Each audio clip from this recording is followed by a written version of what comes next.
Attention all PPF installers. I know you're out there on the internet, torn between buying a ramp or a car lift. Let this video be your guide to clarity. Finally, my newly purchased car ramp has arrived. It was quite a challenge to find. I had to sell my previous car scissors lift, which was a shame. It took up too much space, and positioning the car just right took longer than I liked.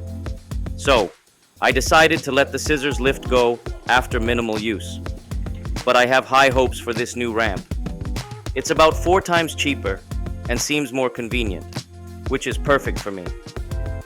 The common plastic ramps available are cheaper, but they don't raise the car high enough, making them a no-go, considering the strain on my back. The assembly process was easier than expected. The instructions were clear and detailed. It's a 5-ton hydraulic jack, which should easily lift the front wheels of most cars. Just bolt it down below, raise the footplate, and use the provided metal rod to pump. They also include 2 safety pins, and connecting them was a breeze. Now it's time to lift the car. Make sure it's secure by kicking the base into place. Fit the other side just as snugly, and try lifting the car onto the ramp.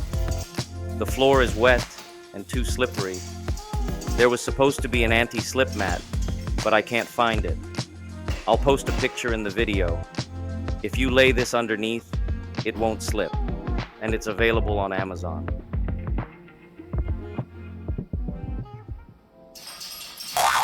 Oh my God.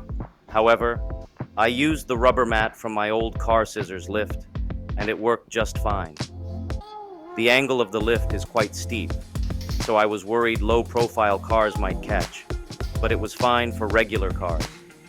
For very low cars, I recommend using a lift-specific pad. Pumping the manual hydraulic lift was more tiring on the arms than I thought, but it's manageable.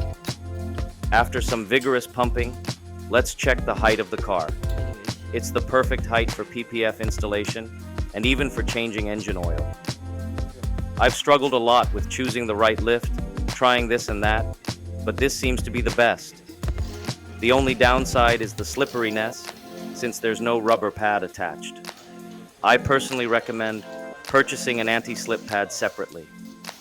I'd love to give it a 10 out of 10, but considering the slipperiness, I'll go with an 8.5 out of 10.